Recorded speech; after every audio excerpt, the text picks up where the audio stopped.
iglesia es llamada a ser santa.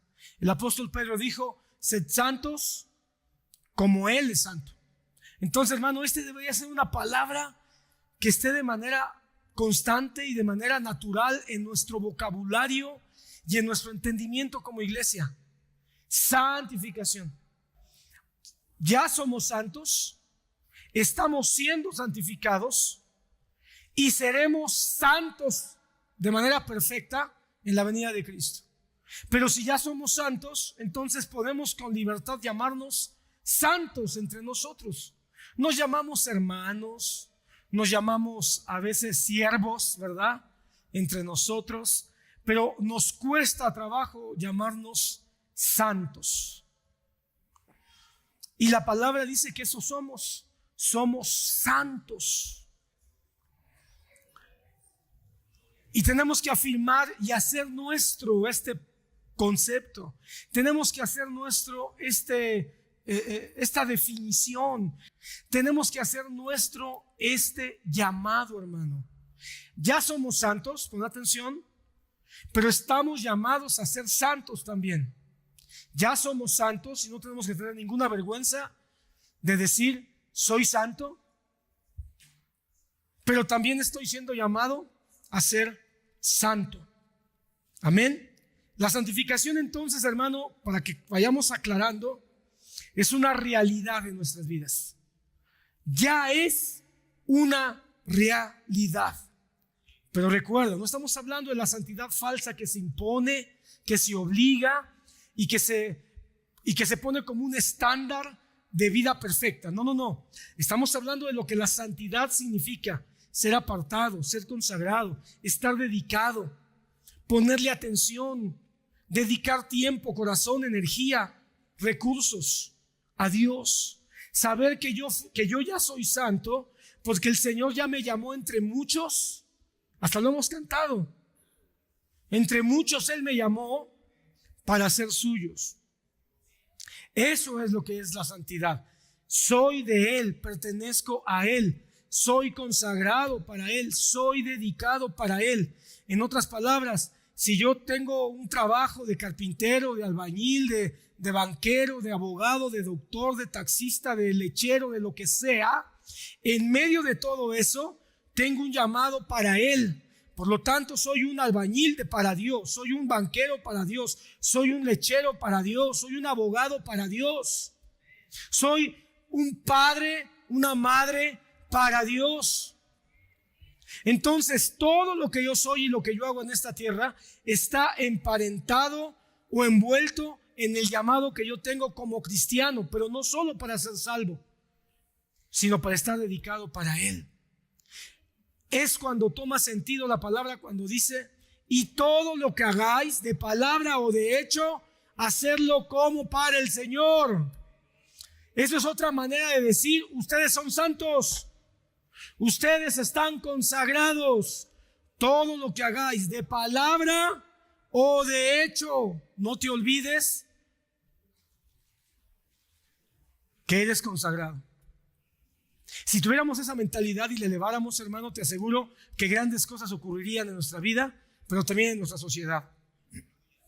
Ser santo, entonces, una vez más, porque quiero que te quede bien grabado en tu corazón, significa ser apartado, consagrado, lo cual, hermano, implica que no nada más fuiste escogido para ser salvo, porque nos gozamos todos en la salvación. Dios me escogió para ser salvos, gloria a Dios.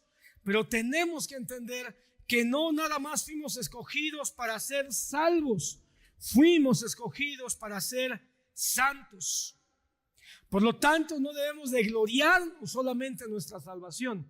No debemos de sentirnos llenos de gozo, de alegría y gratitud solo porque somos salvos y ya no vamos al infierno, si es que en verdad eres salvo, sino que ahora deberemos sentirnos también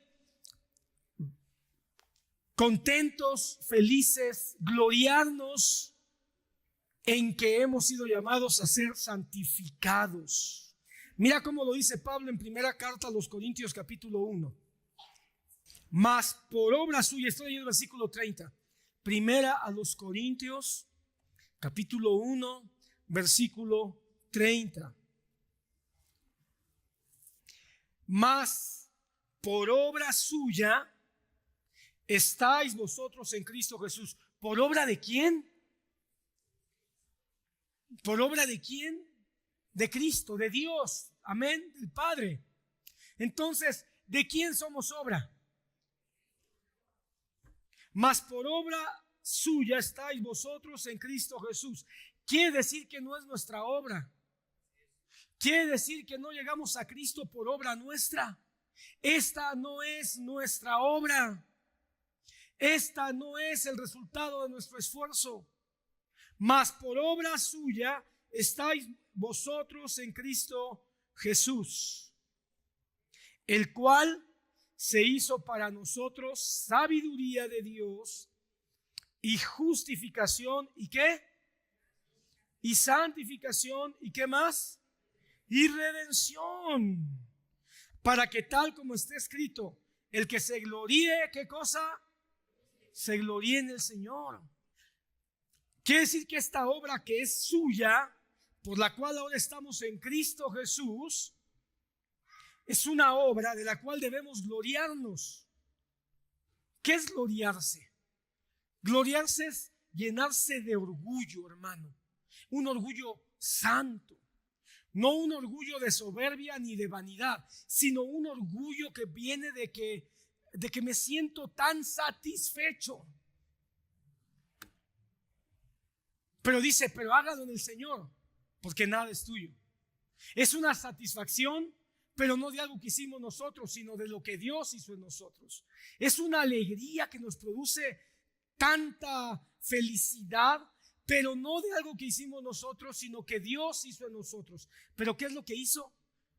Cristo se hizo sabiduría, justificación, santificación y redención. 4 cosas que ahora son de nosotros. Ahora nos pertenecen. Amén. Y dentro de estas está ¿qué? La santificación. Entonces no podemos nada más quedarnos en decir, oh, recibí sabiduría para saber que soy pecador. Oh, recibí sabiduría porque el Espíritu Santo me hizo darme cuenta que necesitaba a Jesús. Porque la más grande sabiduría que el ser humano puede tener, hermano, es darse cuenta de cuán pecador es, que va camino al infierno y necesita salvación. Esa es la más grande sabiduría, hermano. Saber que estoy mal y que no puedo hacer nada al respecto. Eso es la más grande sabiduría.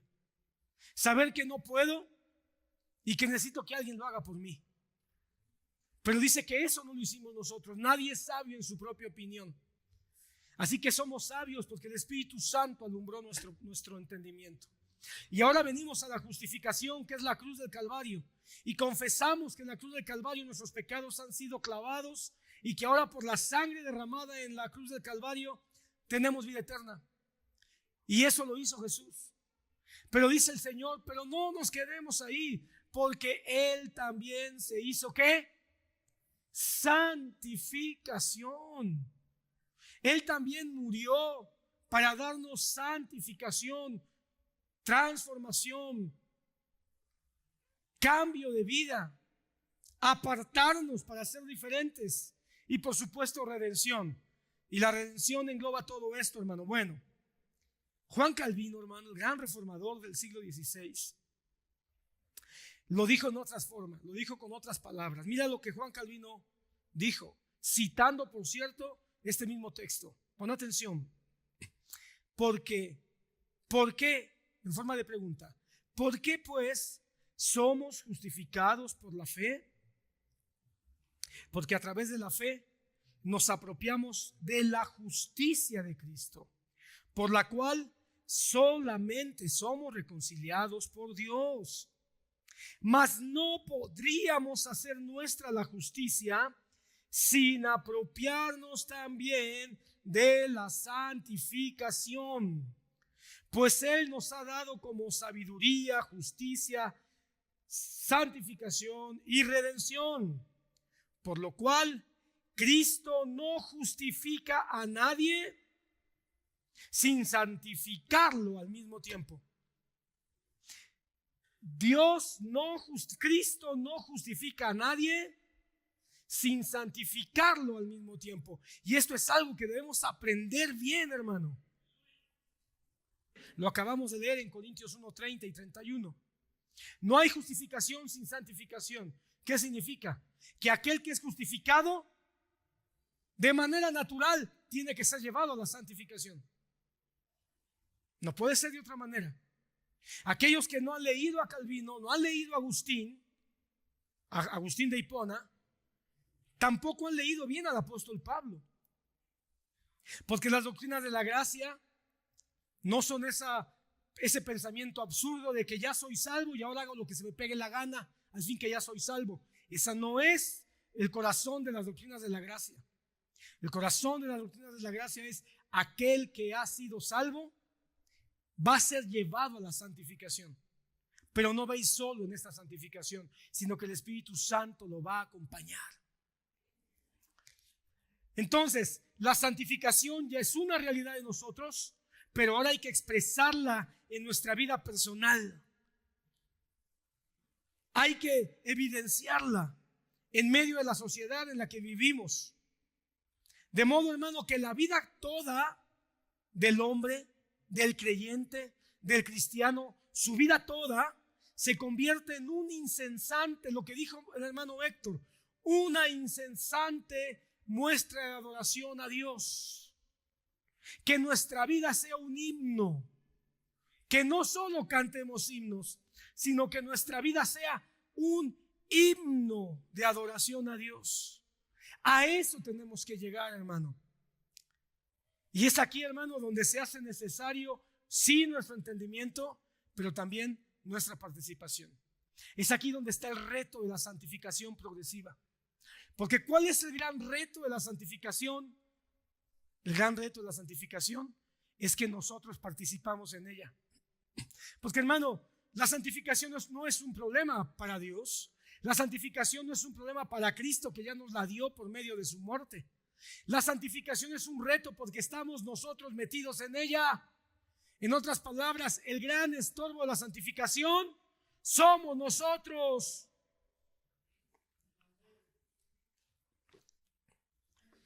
El negrito en el arroz tiene tu nombre y mi nombre. Porque la santificación sería plena, hermosa, maravillosa, prodigiosa, si no tuviera que manifestarse en nosotros. Pero Dios no quiere una santificación sin nosotros, porque somos su plan. Entonces, hermano, nosotros tenemos que participar en la santificación, y este es el gran reto. Y es un reto que nos ha sido puesto, pero, hermano, los retos son buenos, los retos son hermosos. Una vida humana que no tiene retos, ¡ay!, es tan pobre. Una vida que no tiene retos, hermano, es tan simple, tan aburrida. Son los retos lo que hacen que la vida tenga sabor. Son los retos lo que hace que la vida tenga motivación, hermano. ¿Sabes por qué la gente se deprime? Porque ya no tiene retos que alcanzar, o porque ya no se ha motivado lo suficiente para seguir avanzando en sus retos. Toda la vida es un reto desde que nacemos. El niño cuando va a nacer tiene un reto, hermano, porque si bien es cierto que la madre participa para dar a luz, también el niño que va a nacer participa para dar a luz.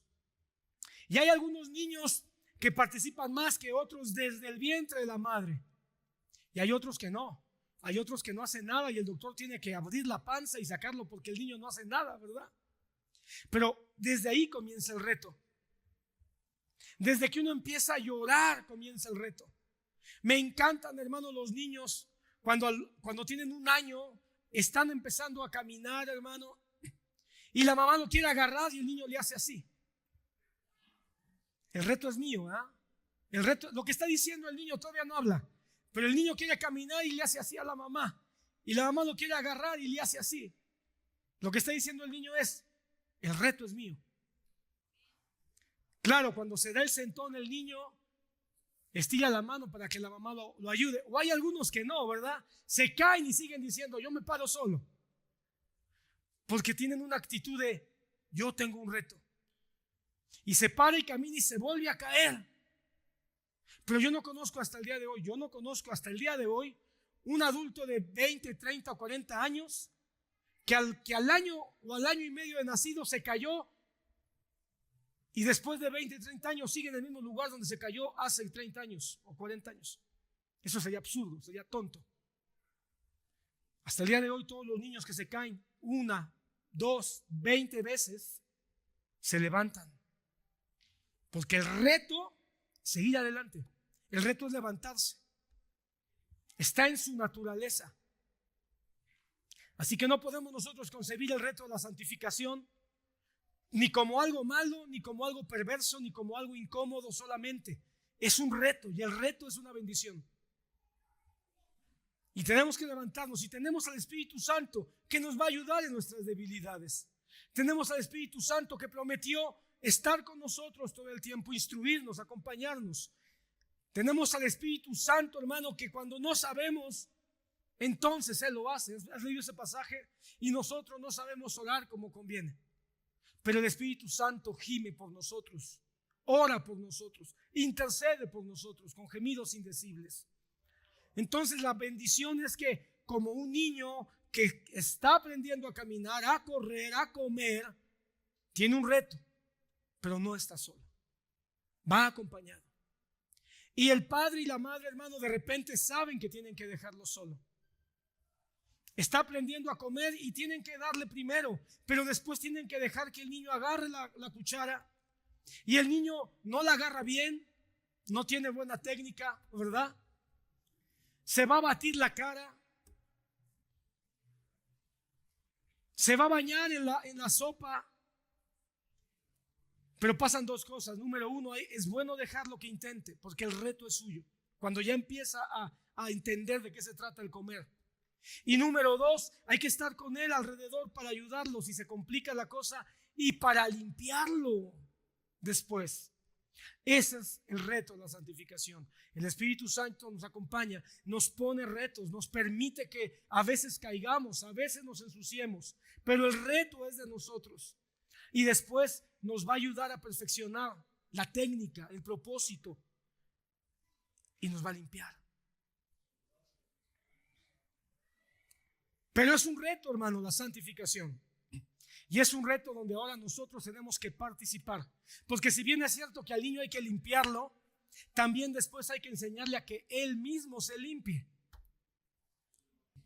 Segunda carta a los Corintios, capítulo 7, versículo 1.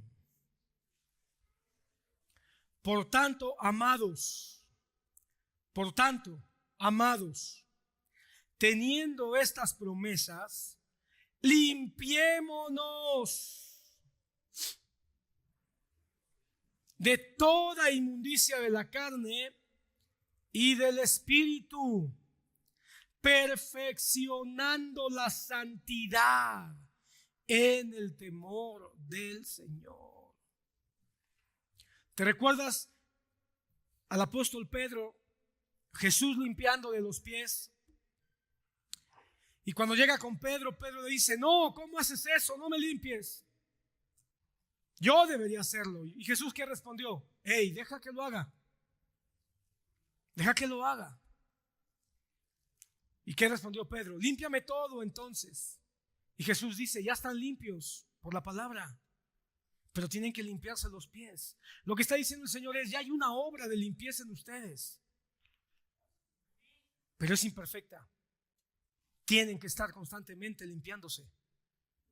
Entonces, hermano, la santificación del creyente es natural. Es parte del llamado, es parte del llegar a Jesús. Pero tenemos que perfeccionarla. Y ese perfeccionamiento, hermano, nos va a durar toda la vida.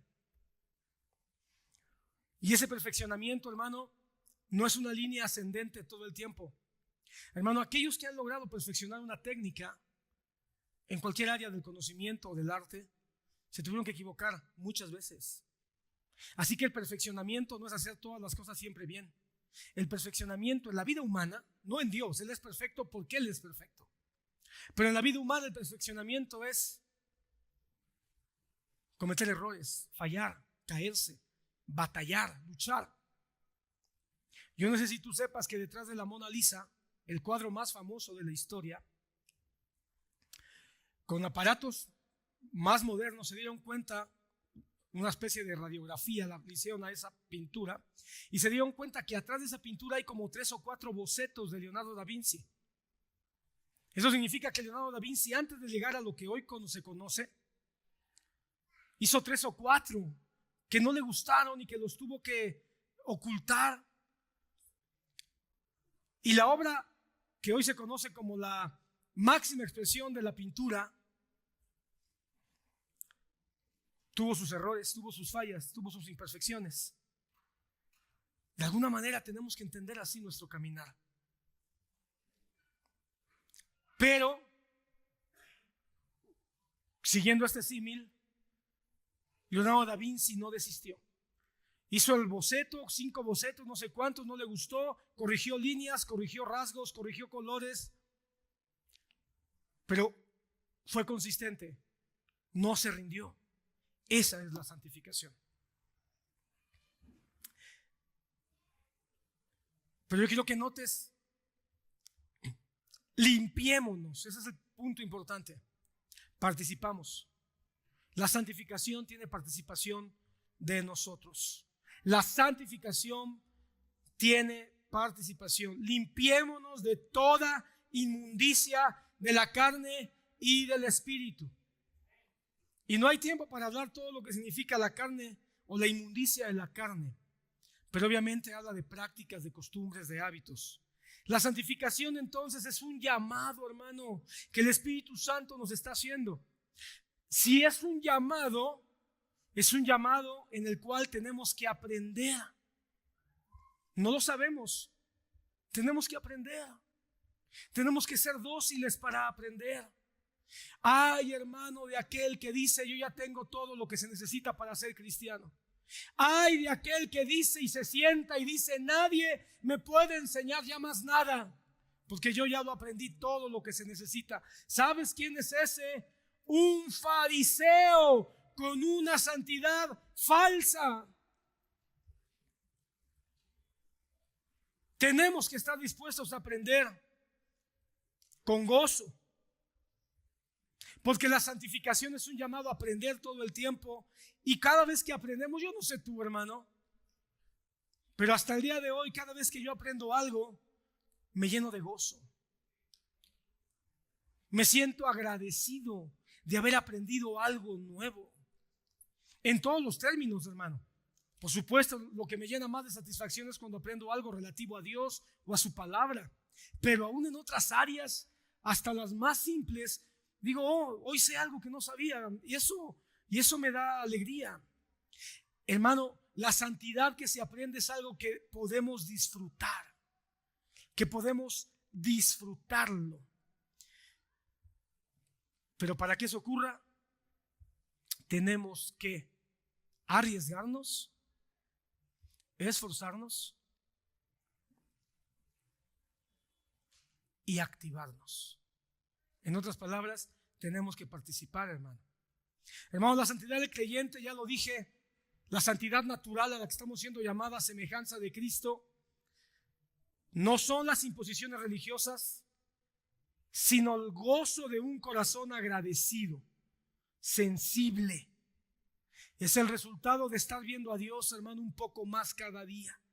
Es el resultado de tener una visión de quién es Dios a través de lo que Él nos está enseñando, y eso nos produce el ánimo para avanzar. Por eso, hermano, los cristianos podemos deprimirnos, pero no somos depresivos.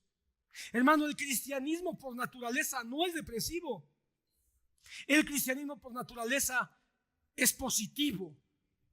Hermano, si hay alguien que debe o puede ser positivo en la vida, somos los cristianos, porque nosotros vemos la vida eterna. porque nosotros vemos lo que no se mira. Así que los cristianos podemos ser positivos, sí, podemos tener tiempos de tristeza, de agobio, de depresión, pero nos levantamos de eso. No nos quedamos atorados ahí, hermano. Tenemos una visión que nos llena de seguridad, porque nuestra seguridad está en Cristo. Amén. Hermano, la santidad, hermanos, es lo que hace que podamos ver cuán hermoso, cuán grande, cuán maravilloso es nuestro Dios, hermano. ¿Por qué? Porque el que se santifica se aparta, el que se santifica se dedica, el que se santifica se consagra. Él no te necesita. Su gloria contigo y sin ti es su gloria santa, poderosa y absoluta. Nosotros somos como el escuincle recién nacido que no sabe, no necesita, no conoce, no entiende, no puede, y todavía le hacemos así a Dios. Parece que me estoy contradiciendo. No. Dios quiere que tomemos el reto, pero que también en un momento dado tengamos la humildad de decir: tengo un reto para yo hacerlo, pero no me dejes solo, por favor, mientras lo hago. Hermano, la santidad que la iglesia necesita es la santidad que rompa las paredes del templo. Que rompamos las paredes del templo. Por favor, no literalmente, no vayamos a empezar a sacar los mazos, ¿verdad? A lo que me refiero es que no seamos iglesia solo de domingo. Que no seamos iglesia o no seamos cristianos solo de domingo. Sino que podamos ser la iglesia que sale hacia la vida cotidiana.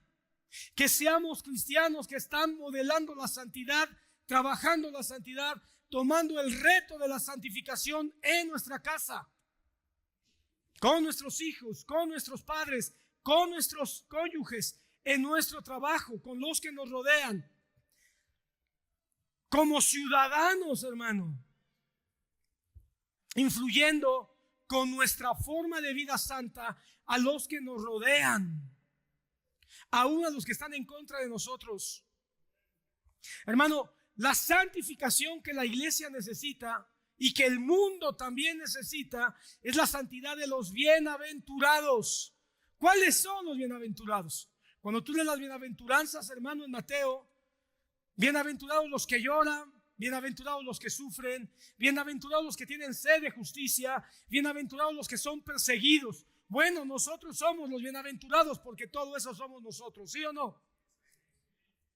Y las promesas de los bienaventurados son para nosotros. Los que lloran serán consolados. Los que tienen hambre y sed de justicia serán saciados. Esas promesas son nuestras. Pero ¿quiénes son los bienaventurados? A los que se les lanza el reto de la santificación. Porque, hermano, ¿cuál es el reto de la santificación? Jesucristo lo dice ahí mismo, Mateo 5. Vosotros sois la luz del mundo. Esto es santidad. ¿Sabes quiénes son los bienaventurados? Los justificados, los que ya somos salvados. Pero después de esta justificación de los bienaventurados, pegadito está el llamado a la santificación. Vosotros sois la luz del mundo. Vosotros sois la sal de la tierra, con todo lo que eso significa. La iglesia tiene que ser entonces la iglesia que no solamente es bienaventurada porque encontró a Jesús, sino que ahora es la luz del mundo porque se está santificando. Y donde quiera que se para, rompe las tinieblas. La iglesia es aquella que no solamente se goza porque las promesas le han sido dadas en la cruz, sino que ahora es la sal en la tierra. Ya no está en el salero, como dice el hermano Vidal. No está metida en el salero, sino que sale del salero para cumplir su propósito, darle sabor a la tierra. preservar lo bueno de la tierra, pero también juzgar lo malo de la tierra. Salar, que también se usaba para poner sobre los cadáveres y blanquear los cadáveres para que estos no apestaran. Todo eso somos nosotros. Muchos estamos muy cómodos en el salero de nuestra salvación nada más. Soy salvo, soy salvo, soy salvo. No te quiere Dios ahí, te quiere en la tierra. En la tierra, salando con tu conducta, salando con tu amor, salando con tu compasión, salando con tu manera de hablar, con tus convicciones. En otras palabras, la santificación es ser diferentes y que se note. Porque en un mundo de tinieblas, ¿qué es lo que más se va a notar? Una luz. Y en un mundo, hermano, lleno de tanta inmundicia, de tanto sinsabor, ¿qué es lo que más se va a notar? La sal. Y como ya lo dije, hermano, es una santidad natural. No pienses que es algo que tú tienes que luchar. Ay. No, hermano, va a pasar, va a surgir. Pero hay que explicar cómo es que tiene que pasar. ¿Sabes cómo va a pasar? Hermano, la semana pasada mi hermano Pablo Chaparro, anciano de nuestra iglesia, me hizo notar algo clave. Creo que tiene mucho sentido. Porque así como los frutos de un árbol se dan de manera natural, si estamos injertados en Cristo, como dice Pablo a los romanos, si en verdad estamos injertados en Cristo, el fruto vendrá. Si en verdad estamos injertados en Cristo, el fruto vendrá. No por fuerza, no por obligación. El que está verdaderamente en Cristo va a dar fruto de manera natural. Así lo dice el Salmo 1:3. Dice el versículo 3: será como árbol firmemente plantado junto a corrientes de agua, que da su fruto a su tiempo y su hoja no se marchita, y todo lo que hace, ¿qué cosa? Prospera. El árbol que es plantado va a dar fruto. ¿Escuchaste? El árbol que es plantado va a dar fruto. Si estamos plantados o injertados en Jesús, vamos a dar fruto, y ese fruto va a ser algo natural. Pon atención en esto, hermano. Quiero que pongas atención. El Salmo 1 es un salmo mesiánico en un sentido, porque es la descripción perfecta de Jesús. El Salmo número 1 es Cristo, hermano. Así comienza el libro de los Salmos. El libro de los Salmos, hermano, es un libro de 150 canciones. Todas las canciones del libro de los Salmos tenían algún instrumento o varios instrumentos musicales. Pero una de las cosas muy interesantes del libro de los Salmos es que muchos de ellos dan una descripción exacta de Jesús, de la obra de Jesús, del carácter de Jesús. Escatología cristocéntrica hay en el libro de los Salmos. Y el Salmo 1 tiene que ser la puerta para decirnos quién es Jesús. Así que este salmo es la descripción perfecta de Jesús. Solo Jesús cumplió de manera perfecta, plena, sublime el Salmo número 1. Tú lo puedes leer ahí. Ahorita vamos a leer otras partes. Entonces, solo Jesús cumplió de manera perfecta el ser sembrado por el Padre como el árbol perfecto. Solo Él cumplió de manera perfecta el nunca marchitarse su hoja. Jesús, hermano, nunca tuvo marchitación. Solo Jesús cumplió de manera perfecta el haber prosperado. ¿Cuánta más prosperidad, hermano, quieres que estar sentado a la diestra del Padre como Señor y como Rey, ante quien toda rodilla se doblará. Entonces Él es quien cumple de manera perfecta el cumplimiento de este salmo. Pero también nos representa a nosotros su iglesia, aunque de manera imperfecta, también nos representa a nosotros, que tenemos una esperanza en Él.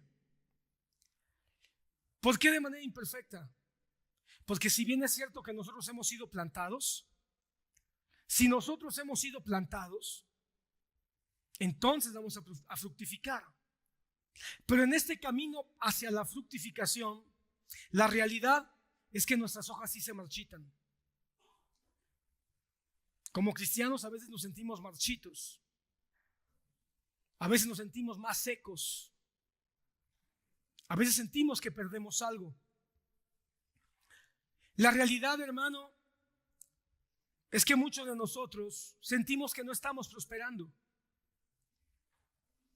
A veces nos sentimos como que avanzamos 10 pasos y retrocedemos 11. Pero estamos plantados. Entonces, aunque sea de manera imperfecta, tenemos que tener esperanza de que estamos plantados en Cristo Jesús, de que estamos plantados junto a corrientes de aguas que son la vida cristiana. Si nosotros ya fuimos llamados a esta salvación, entonces Dios nos ayudará para que, aunque nuestras hojas se marchiten, vuelvan a reverdecer. Aunque a veces sintamos que no estamos floreciendo, que no estamos fructificando, el Señor nos ayude para que podamos volver a florecer y volver a madurar. Y aunque sintamos que no estamos prosperando lo suficiente en nuestro caminar como hijos de Dios, podamos, hermano, tener la esperanza y la certeza de que Él va acompañándonos. Él, que es el árbol perfecto, nos ayudará para que nuestro fruto de santificación pueda manifestarse. Pero este mismo salmo, hermano, el Salmo 1 que estamos leyendo, aunque nos da esta esperanza, también nos dice algo que tenemos que tomar en cuenta, que es muy importante en este reto de la santificación, que hay luchas y que hay enemigos. Un árbol, hermano, de manera natural tiene que enfrentar mal clima, tiene que enfrentar sequías, tiene que enfrentar vientos, a veces tiene que enfrentar plagas, bichos, hierbas malas, ¿verdad? Que tratan de ahogarlo. Y así es el cristiano también, hermano. Cristo enfrentó todo esto: sequía, frío, abandono, alimañas. Enfrentó todo esto y salió vencedor. Nosotros como cristianos, Él la cabeza, no tenemos otra cabeza, Él la cabeza, nosotros el cuerpo.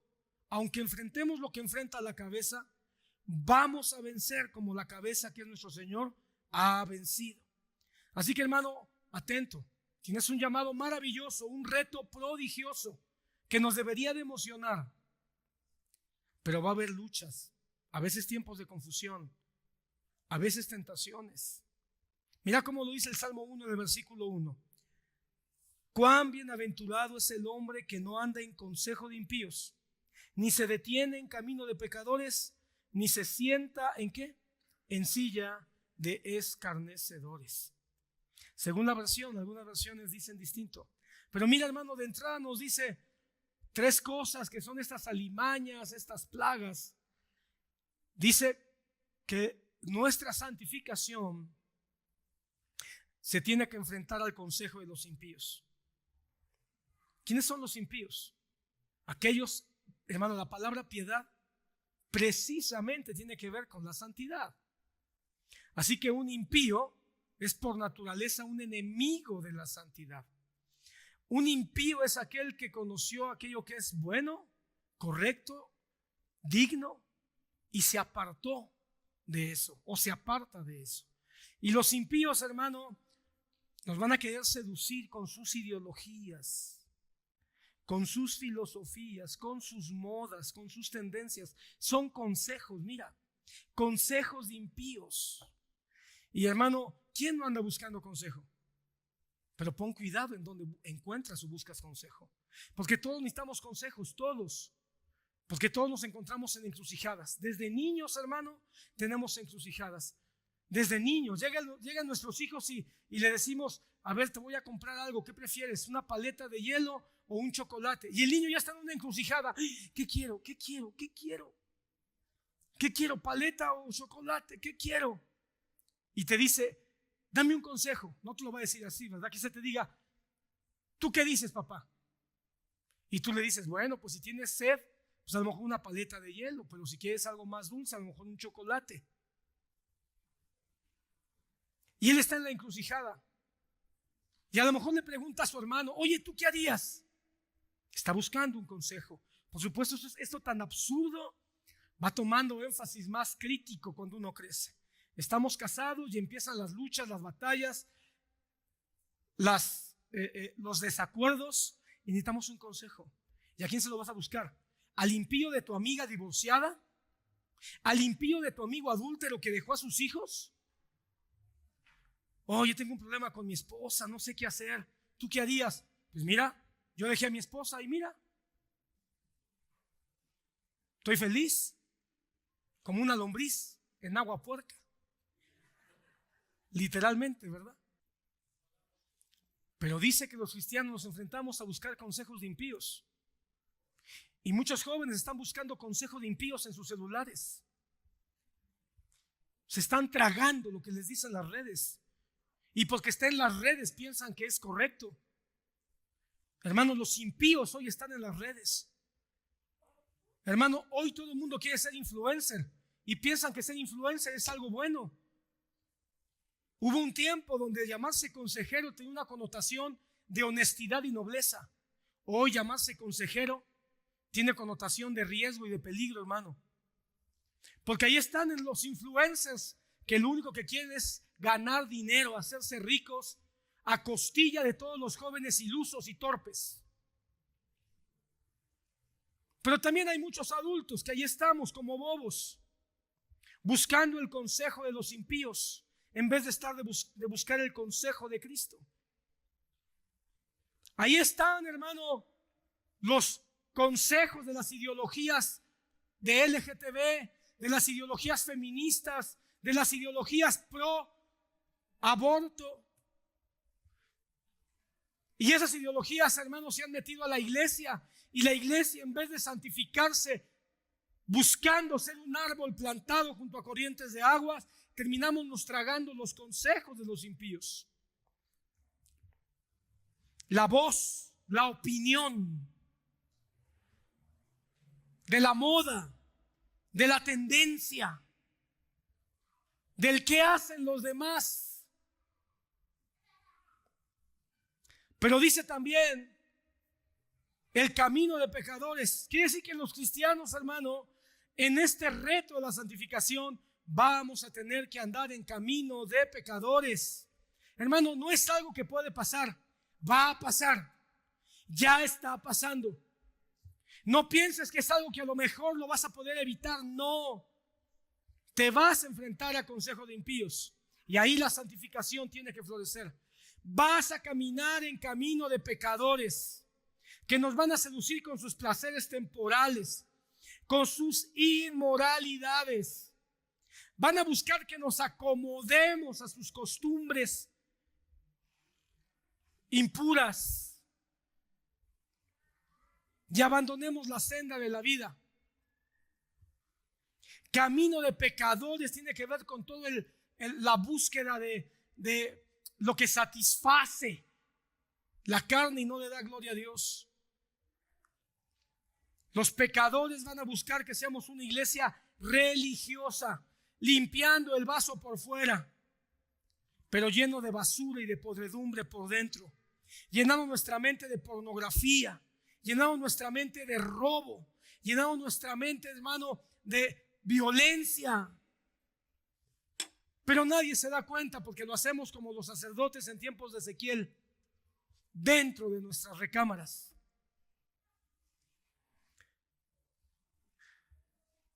camino de pecadores, hermano, que busca engañarnos a nosotros mismos, diciéndonos: ponte una fachada de religiosidad, ponte una fachada de que no pasa nada. Siempre que no se enteren los demás, no pasa nada. Lo mismo pensó Sansón, hermano, hasta que fue demasiado tarde. Y finalmente dice que los escarnecedores querrán hacernos sus cómplices.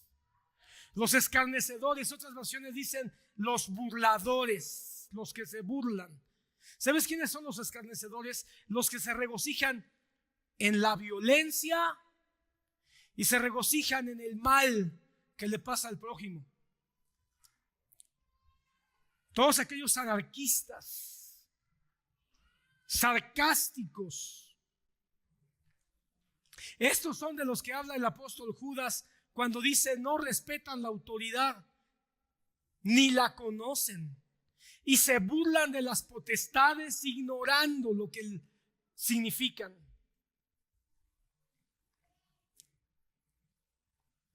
De alguna manera, hermano, me parece que estos tres enemigos o estos tres barreras o estorbos de la santificación que menciona el Salmo 1 tienen una conexión, hermano, con lo que dice el apóstol Juan en el capítulo 2. Juan en el capítulo 2, versículo 16 escribe: porque todo lo que hay en el mundo, y después dice tres cosas que hay en el mundo: la pasión de la carne, la pasión de los ojos y la arrogancia de la vida, no proviene del Padre sino del mundo. El mundo, entonces, que se refiere a un sistema maligno. Recuerda que Satanás es el príncipe de este mundo, y este sistema maligno, diabólico, gobernado por Satanás, hermano, por sus huestes de maldad, dice el apóstol Juan que tiene tres componentes para atacar a la fe, y yo diría a la santidad del cristiano: la pasión de la carne, la pasión de los ojos y la arrogancia de la vida. Los impíos, los pecadores y los arrogantes o burlones son de alguna manera los mismos que fomentan las pasiones de la carne. Tú sabes bien que Gálatas hace un contraste entre el fruto del Espíritu y las obras de la carne. Tú lo sabes bien. Valdría la pena, hermano, solamente sin detallar, pero solamente como para recordar, hermano, ¿cuáles son estas obras de la carne que dice la palabra que enfrentamos? Solo algunas. Quiero decirte que estas son solo algunas. La lista es más grande.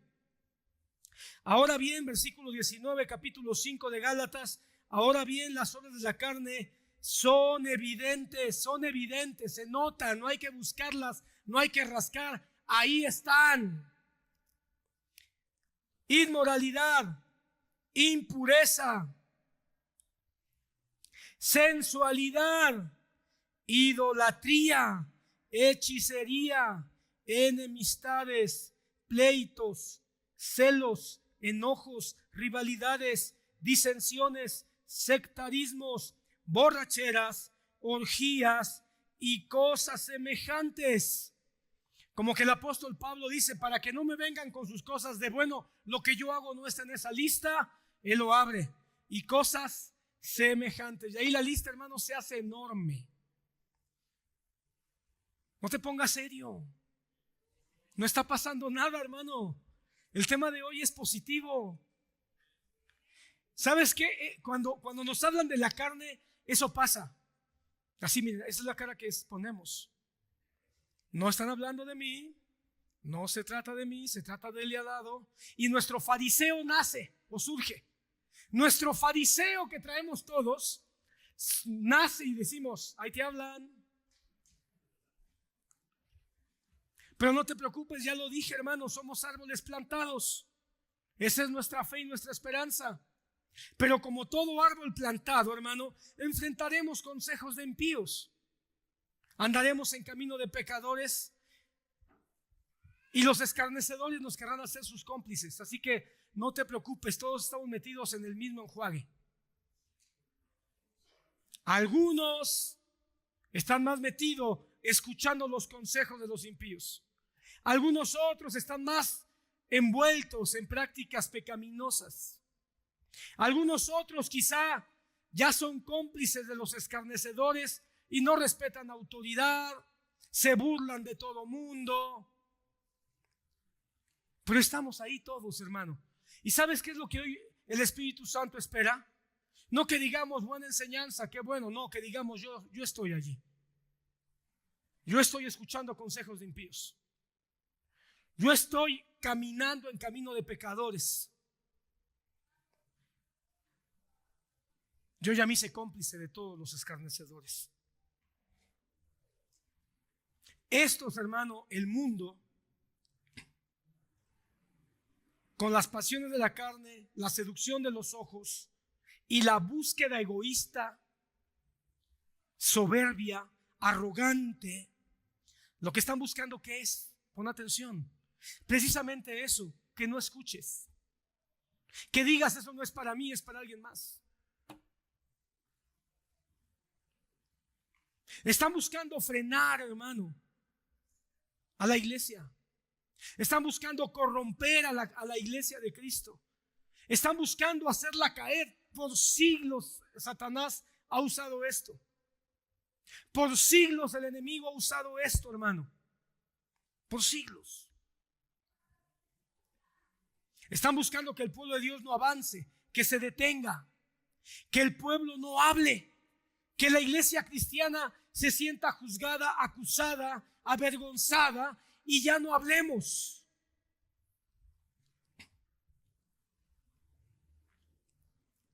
Que la iglesia se detenga. Cuando Jesucristo dijo, ni las puertas del infierno prevalecerán contra la iglesia de Dios, Él sabía que lo estaba diciendo porque el infierno mismo estaría combatiendo para detener a la iglesia. Hermano, esa palabra no es nada halagadora. ¡Hey, iglesia! Caminen, avancen, pero tengan claro que las puertas del infierno están contra ustedes. ¡Oh, qué peligrosa declaración! El infierno mismo se levanta contra nosotros, pero dice, pero no teman, porque ni las puertas mismas del infierno podrán detener a la iglesia de Cristo. Y lo hemos visto por 2000 años. No lo han logrado.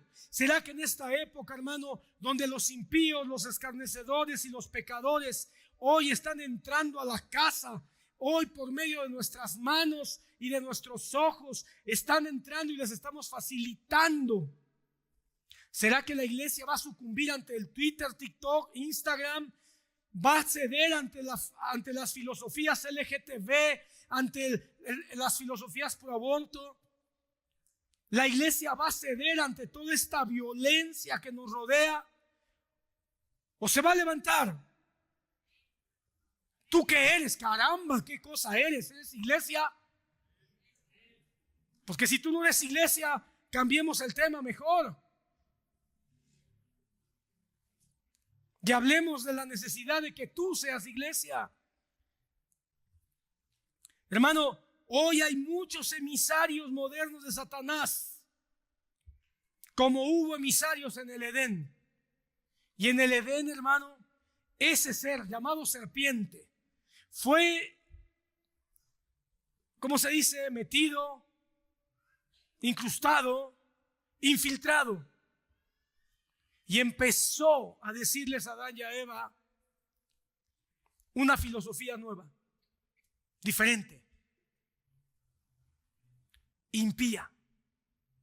Y después les sedujo los ojos y les dijo, miren, coman, desobedezcan, pequen. Y se convirtió en un camino de pecado. Y finalmente les dijo, sean como dioses. ¿Que no se dan cuenta que Dios no quiere que ustedes se den cuenta que pueden ser igual que Él?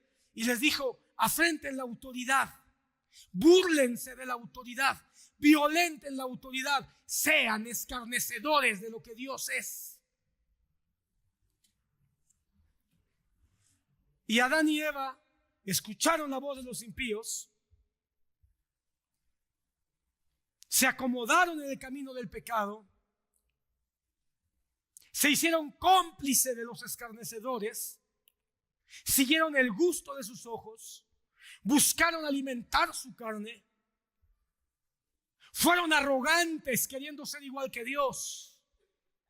¿Y qué se perdió? Su salvación, pero también se perdió su santificación. El hermano Otto decía: cuando Satanás no puede detenerte para que llegues a Cristo, te deja pasar, y cuando estás pasando te pone el pie. Cuando Satanás no puede evitar que tú vengas a los pies del Señor para ser salvo, entonces no puede hacer otra cosa, te deja pasar, pero cuando estés caminando va a decir: pero no seas santo. Sé cristiano salvo, pero con mente impía. Sé cristiano salvo, pero viviendo con pecado. Sé cristiano salvo, pero arrogante, burlón,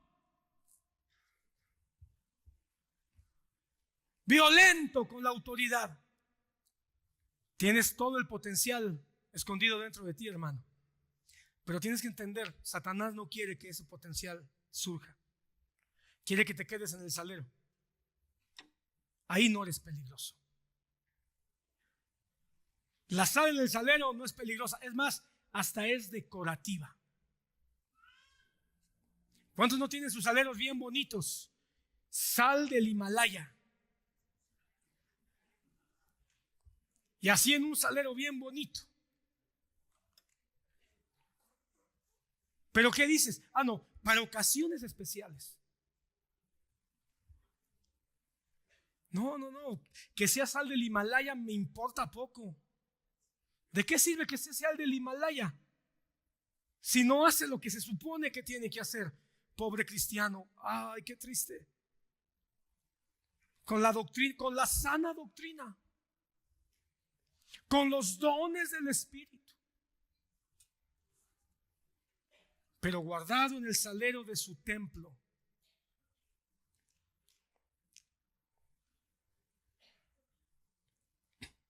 ¿Qué tenemos que hacer? ¿Cómo enfrentamos esto? Hermano, la respuesta es muy amplia. Me llevaría muchos domingos, pero es muy sencillo. Te voy a decir algo muy sencillo. Jesucristo nos dijo, nos advirtió que ser seguidor de Él no es fácil. Una vez más, en palabras del doctor Otoniel, perdónenme usted si lo cito, pero en palabras de él, ser cristiano no es una ganga. Muchos andamos cazando ofertas en los centros comerciales, pero aquí no le podemos buscar una oferta al cristianismo. Ya se pagó el precio más grande en la cruz del Calvario. No podemos buscarle una oferta. No fue una oferta. El precio fue demasiado caro. Por lo tanto, la santificación no puede ser. No podemos abaratar la santificación. Jesucristo dijo: va a haber luchas, va a haber batallas. Hermanos, los cristianos de hace 30 años, 40 años, cantábamos: mis amigos no me quieren porque ando con el Rey. Los cristianos de hace 50 años cantábamos: mi familia no me habla porque ando con el Rey. Los cristianos de hace 60 años cantaban: me corrieron del trabajo porque ando con el Rey. Hoy ya no cantamos eso, porque el cristiano ya no está en su salero. Ya no habla, ya no vive, ya no testifica, ya no se purifica. Al contrario, ¿sabes cuándo tendremos paz? Hasta que Cristo venga. No nos podemos sentir cómodos. Yo sé, hermano, que a veces queremos como, ¿hasta cuándo? Hermano, como cristianos no debemos de decir eso. Al contrario, decir: gracias, Señor, porque tu palabra dice que la prueba produce fe, produce contentamiento, que la prueba produce esperanza, que la prueba produce santificación. ¿Sabes qué dice el Señor? Bienaventurados cuando sean perseguidos por causa de mí. Mira cómo lo dice también en Juan 16:33.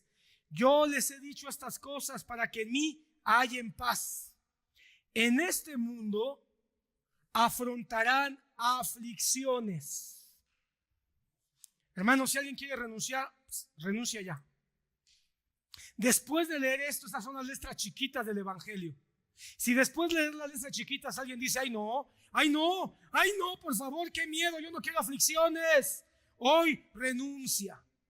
Renuncia es un decir, porque el que ha sido llamado verdaderamente por Cristo no va a renunciar, porque verdaderamente Cristo está en él y el Espíritu Santo está en él para darle fuerza para seguir adelante. Pero el que diga, yo no quiero eso, no quiero aflicciones, tengo que darte una mala noticia, tú no eres cristiano. Sigues siendo un cobarde. ¿De qué están llenas las iglesias brasileñas de Pare de Sufrir? De cobardes, no de cristianos. De cristianos que dicen, no quiero sufrir.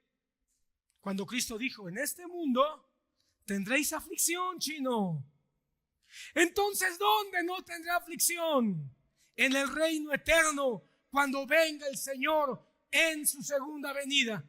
Cuando estemos con Él por toda la eternidad, ahí ya no habrá más llanto, ahí no habrá más dolor, ahí no habrá más aflicción. Pero mientras llegue el reino eterno, tendremos aflicción. Pero mientras eso sucede, tenemos que escuchar sus palabras. Anímense, porque yo he vencido al mundo.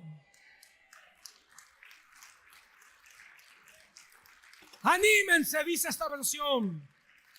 No dice venceré al mundo. Ya está vencido. Pero mientras llegue el mundo, el tiempo, de la manifestación de su victoria total, tendremos que caminar escuchando consejos de impíos, discerniéndolos y desechándolos, enfrentándonos a camino de pecadores, discerniéndolo y no dejándonos dominar, sino apartándonos de ellos, y teniendo cerca escarnecedores que se van a burlar de nosotros y nos van a invitar para que nos burlemos junto con ellos, y tendremos que decir, no, Cristo vive en mí. Así que, hermanos, escrito está, el mundo está vencido. Creámoslo. Sus emisarios contra la santidad de Dios en la iglesia están vencidos, hermano. Sus emisarios, entiéndase la carne, la vanidad de los ojos, la arrogancia de esta vida que Juan cita en su carta, ya están vencidos. Sin embargo, hermanos, seguimos sintiendo sus ataques. Seguimos sufriendo sus embates. Y hermanos, seamos sinceros aquí. A veces golpean muy duro. A veces nos enredan y ni cuenta nos damos. A veces terminamos caídos. Azotamos en la lona. Pero es aquí donde el poder escondido, pon atención, el poder escondido del versículo 3 del Salmo, es el versículo 2. El versículo 2 del Salmo 1 tiene que tomar relevancia. Salmo, una vez más regresemos al Salmo, capítulo 1.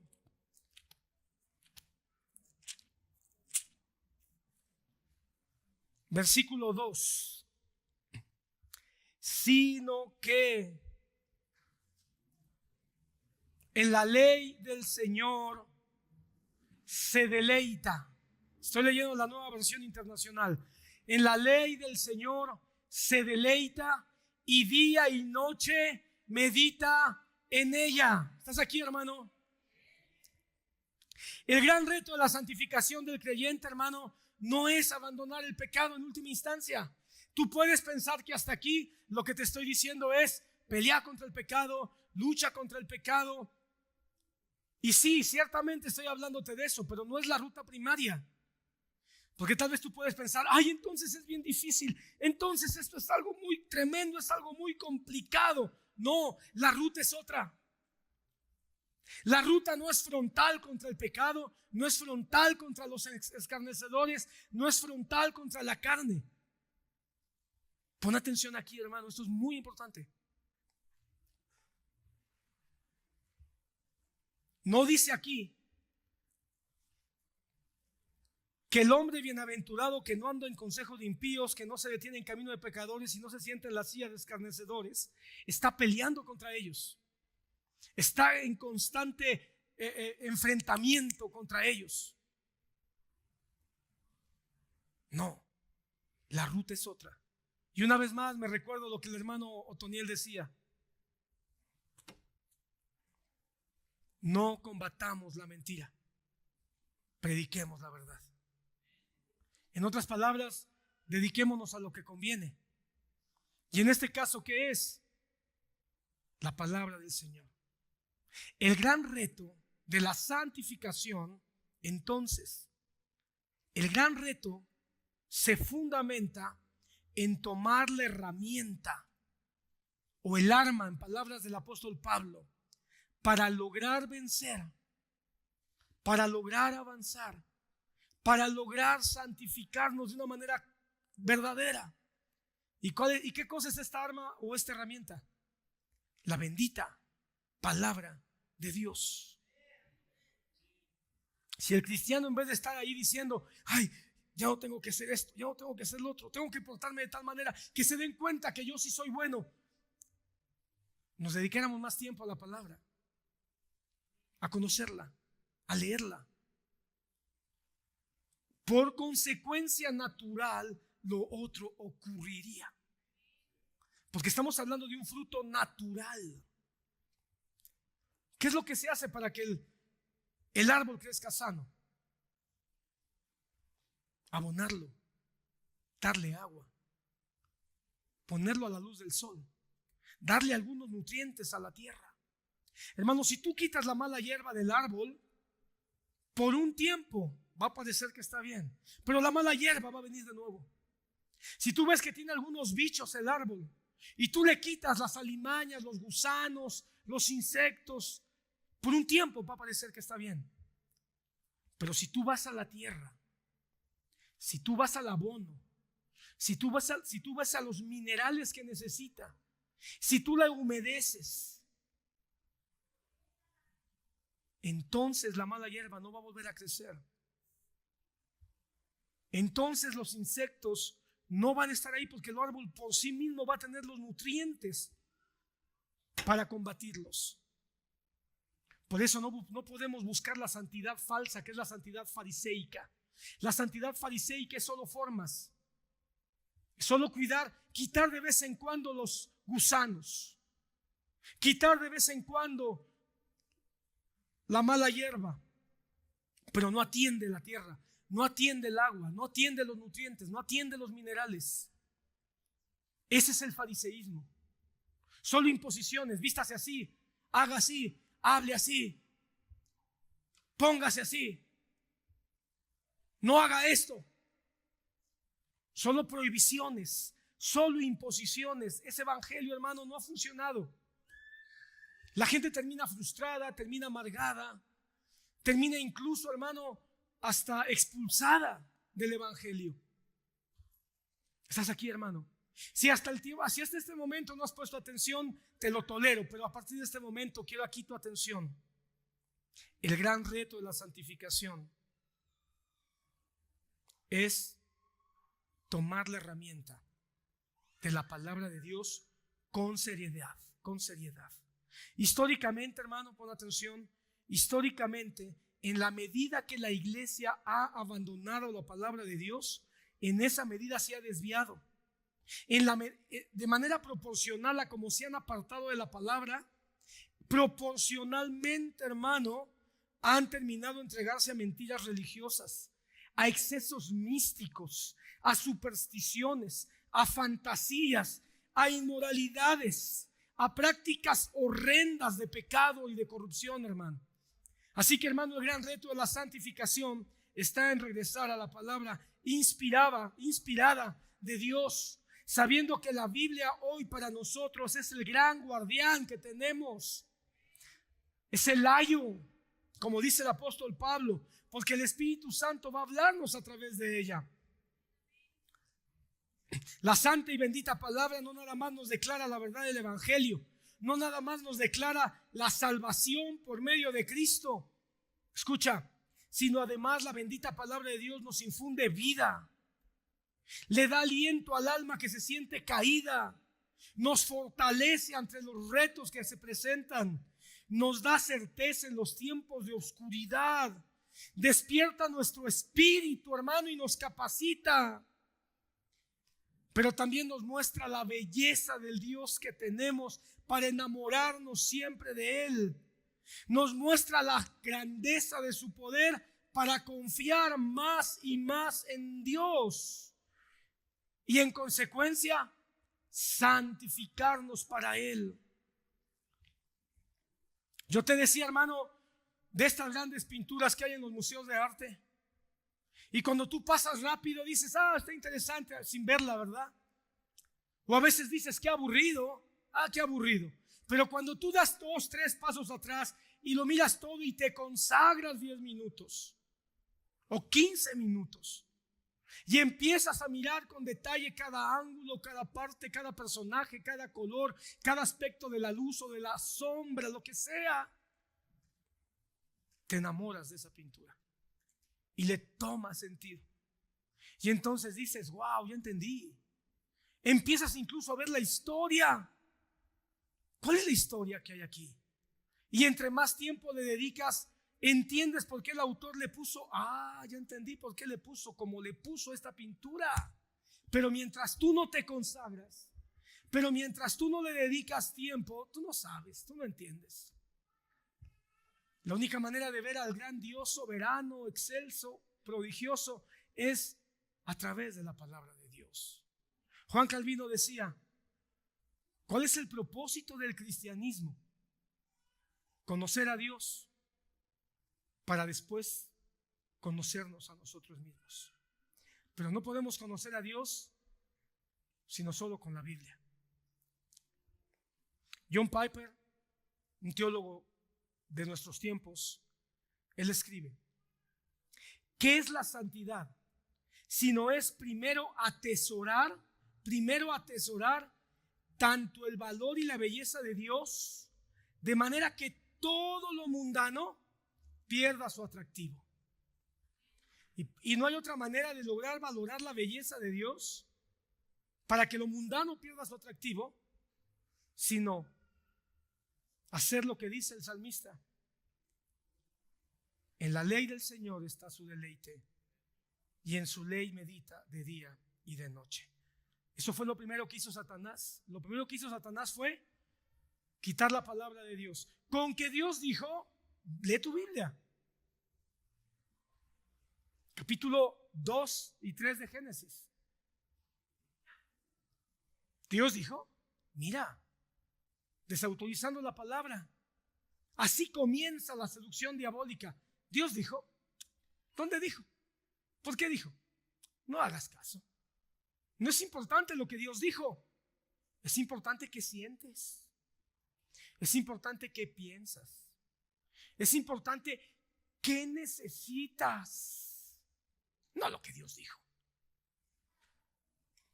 ¿Y cuántos no estamos? Es que yo creo, es que yo pienso, es que yo quiero. Y muchos vienen así a la iglesia. Venimos. Señor, yo creo. Señor, yo pienso. Señor, yo siento. ¿Y por qué nadie viene diciendo, Señor, ¿y tú qué dices? Padre nuestro que estás en los cielos, santificado sea tu nombre. Venga tu reino.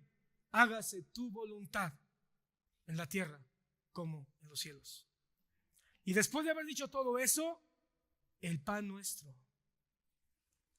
Pero antes de decir el pan nuestro, Jesucristo apela a la palabra. Tú eres Padre, pues que así está escrito. Tú eres el que gobierna sobre todo, porque así está escrito. Venga tu reino, porque tú eres el rey, el que gobierna, no nosotros. Hágase tu voluntad, y la única manera de saber cuál es tu voluntad es saber qué has dicho tú en tu palabra. Por ello es vital que leas. No te duermas. Es vital que leas. que conozcas, que memorices, que escuches, que estudies y que aprendas la palabra de Dios. Tú no lo haces, pero yo sí.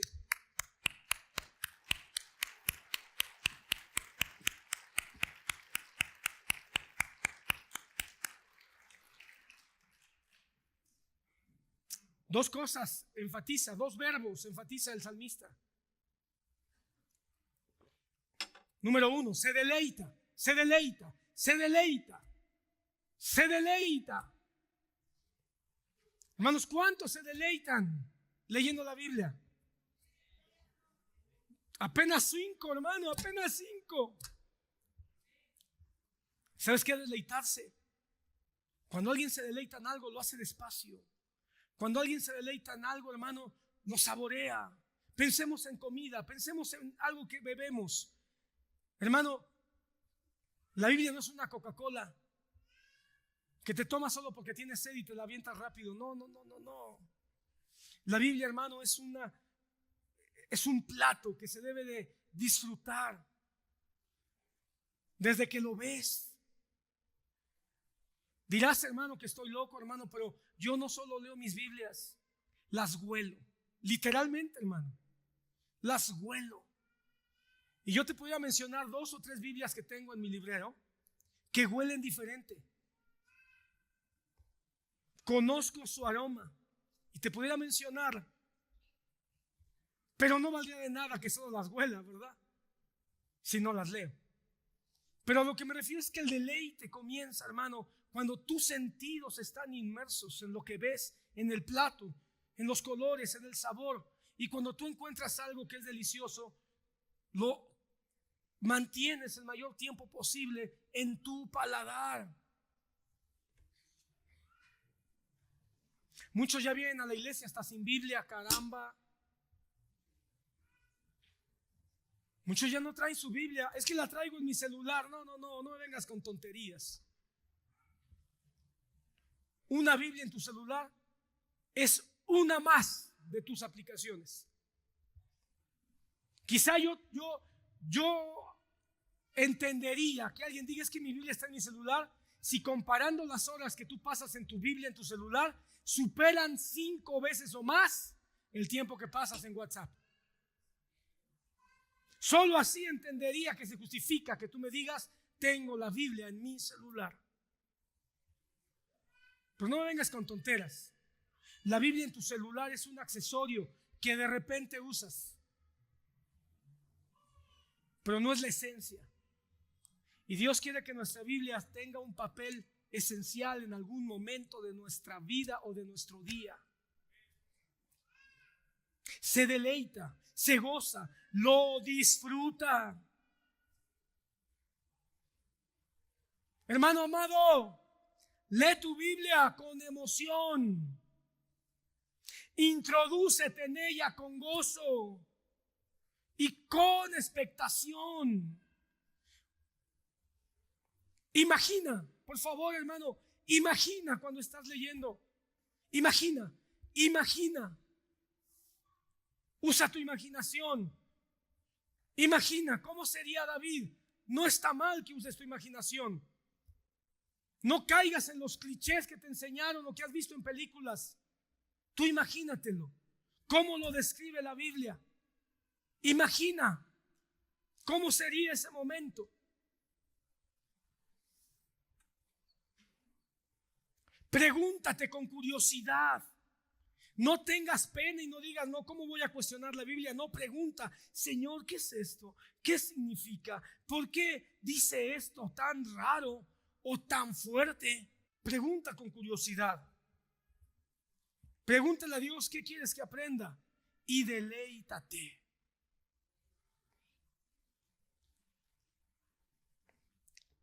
La segunda palabra que usa el salmista, medita. Muchos están peleados con esta palabra. Ven o escuchan la palabra meditación y piensan en costumbres asiáticas, orientales. Por mucho tiempo la palabra meditación estuvo prohibida en el lenguaje cristiano, pero está ahí en la Biblia. La meditación existe en la Biblia muchísimos siglos antes de todas estas corrientes esotéricas. Y Dios dice, medita. Y meditar es profundizar, pensar de manera concentrada, ponerle atención profunda, analizar. Este es el momento para que busquemos significados en la Biblia, para que vayamos, después de considerar todo lo que hemos leído, quizá vayamos a un diccionario, para que le preguntes al Espíritu Santo en oración qué significa lo que estás leyendo, para que cierres tus ojos, para que respires profundo y digas, Señor, este pasaje es hermoso, es maravilloso, me bendice, me alienta, o quizá me confronta, o quizá me deja pasmado. No lo entiendo. Es para que ahora vayas y medites y muestres que amas.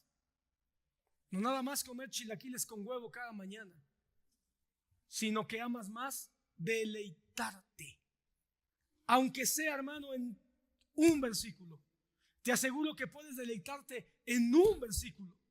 Solo uno. Ni siquiera tienes que leer 20 capítulos diarios. Un versículo, pero que te deja ahí, guau,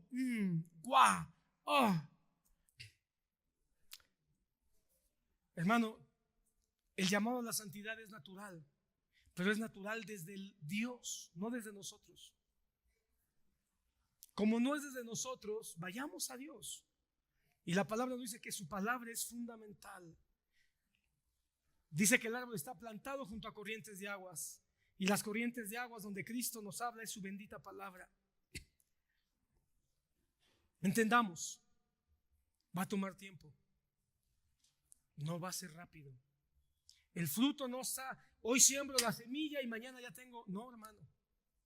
Hoy siembro la semilla y mañana la abono y pasado la riego y al siguiente día le doy minerales y a lo mejor va a pasar no sé cuánto tiempo.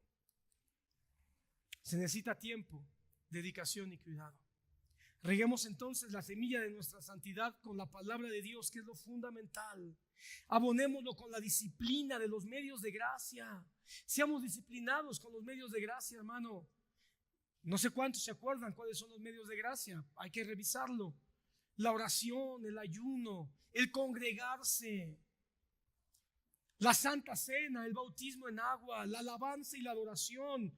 Todos estos son medios de gracia junto con la palabra bendita. Hermano, hacer buenas amistades, practicar la comunión unos con otros, congregarse sin falta. Todo eso va a combatir alimañas, hermano.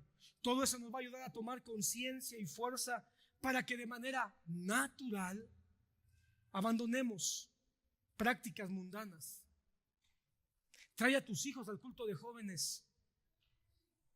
Los jóvenes de la iglesia no son perfectos, hermano. Porque alguien va a decir, ay no, ¿para qué llevo a mis hijos al culto de jóvenes si ahí hay jóvenes que, ay no, son bien raros y son bien no sé qué, y ay no? Pero cuando tu hijo te diga, oye papá, ¿me llevas a una fiesta? ¿O quiero ir a una fiesta? ¿Qué vas a decir? Ay sí, para que no piense que soy religioso, pero no lo traes al culto de jóvenes. Quizá vengan al culto de jóvenes que ni cristianos son, pero a lo mejor tu hijo tampoco es cristiano.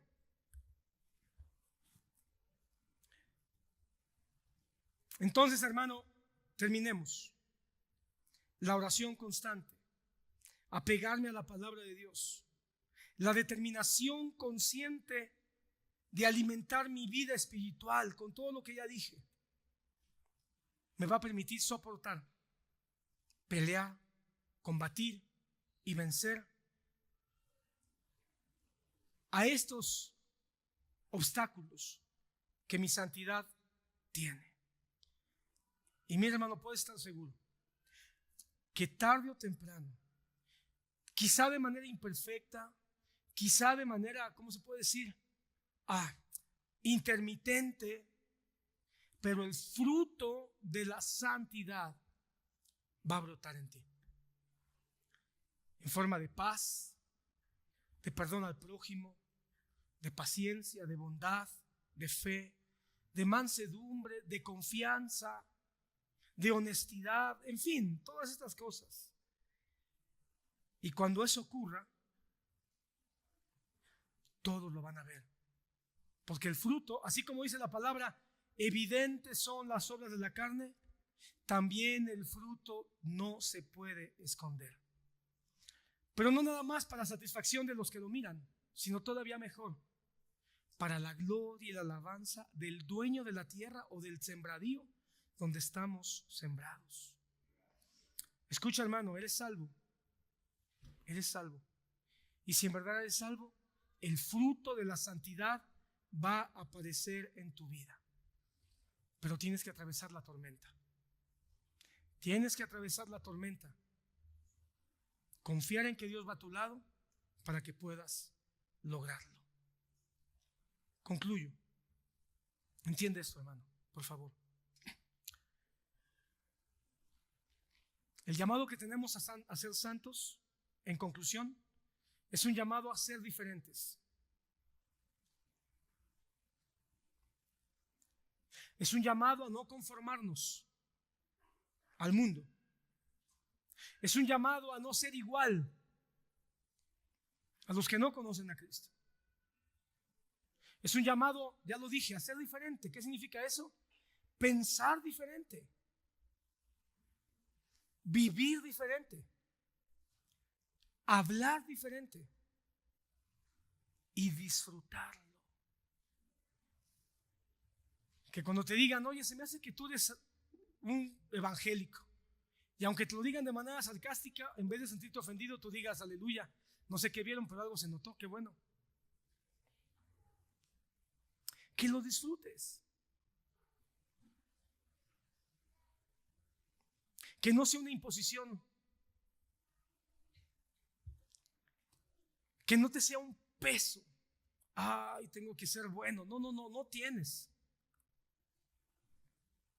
Es un privilegio. Que no sea la carga legalista de tengo que demostrarle a los demás. No. Ni cuenta te vas a dar. Es algo que va a surgir de manera natural. Pero hermano, ¿sabes qué es la santificación? Es cuando llegamos a un punto en que nos encanta ser diferentes. Nos fascina no parecernos a los demás. Nos fascina ser cristianos, llamarnos cristianos, y no nos avergonzamos de llamarnos hijos de Dios y demostrarlo.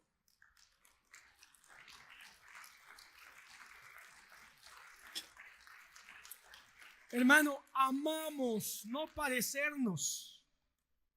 Me preocupa cuando los jóvenes dicen, ¿qué de malo hay en tatuarse?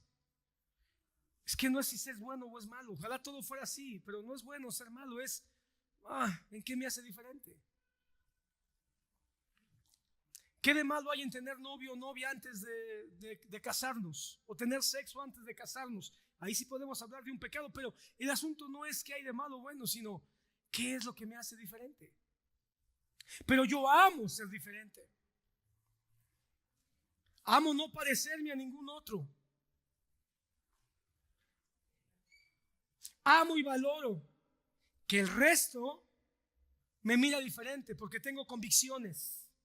Tengo opiniones fundamentadas en la forma de pensar de Dios revelada en su palabra. Mis opiniones son las opiniones de Dios, no mis opiniones solamente. Y cuando yo opino como piensa Dios, entonces soy capaz de perdonar al que me ofende, soy capaz de cuidar mis palabras, soy capaz de cuidar mi estilo de vida, soy capaz de ayudar al que lo necesita, soy capaz de vivir un poco más o con mayor pureza. Soy capaz de predicar el evangelio, hermano, aunque no sea de manera perfecta. Y soy capaz de buscar vivir de una manera más pacífica. Termino ya, prometo. ¿Recuerdas un pasaje que leímos la semana pasada? Jóvenes sobre todo. ¿Con qué compararé, dijo el Señor Jesús, a esta generación? Se parece a los niños sentados en la plaza que gritan a los demás. Tocamos la flauta y ustedes no bailaron. Cantamos por los muertos y ustedes no lloraron. Hermano, todas las generaciones, desde Cristo, por supuesto, han escuchado el llamado de Dios de alguna manera.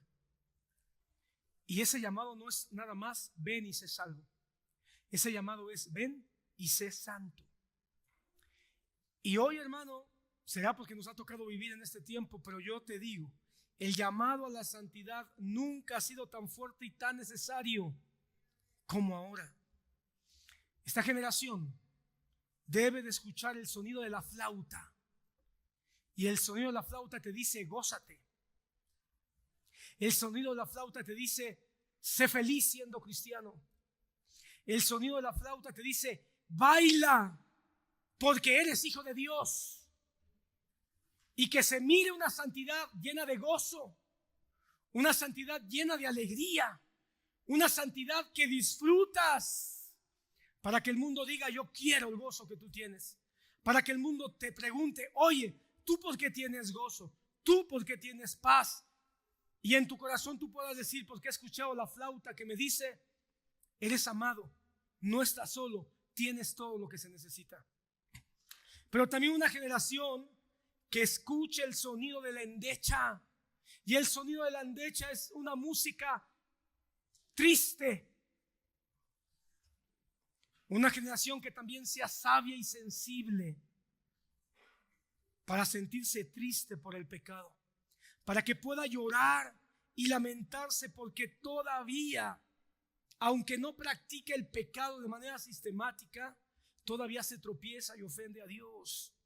Una generación que pueda venir y decir, sí, Señor, me equivoqué, te ofendí, hablé mal, no estuvo bien, pequé. Una generación que también llore y diga, hay maldad a mi alrededor y esa maldad no está bien. Y pueda llorar y pueda interceder por el mal que hay alrededor, para que número uno pueda venir a pedir perdón, número dos pueda interceder por lo que haya, la maldad que hay alrededor, y número tres pueda predicar con la esperanza de que Dios siga salvando a todos los que Él quiere salvar. Hermano amado, Jesucristo no te está buscando nada más para que seas salvo. Jóvenes, Jesucristo no lo está buscando nada más para que sean salvos. Nos está buscando para que seamos santos. Así que avancemos en esto y confía. Pablo dijo que todo vuestro ser, espíritu, alma y cuerpo, sea guardado irreprensible hasta la venida del Señor Jesús. Hay un llamado a ser santo, pero ¿sabes cómo concluye Pablo? Fiel es el que te llama, el cual también lo hará.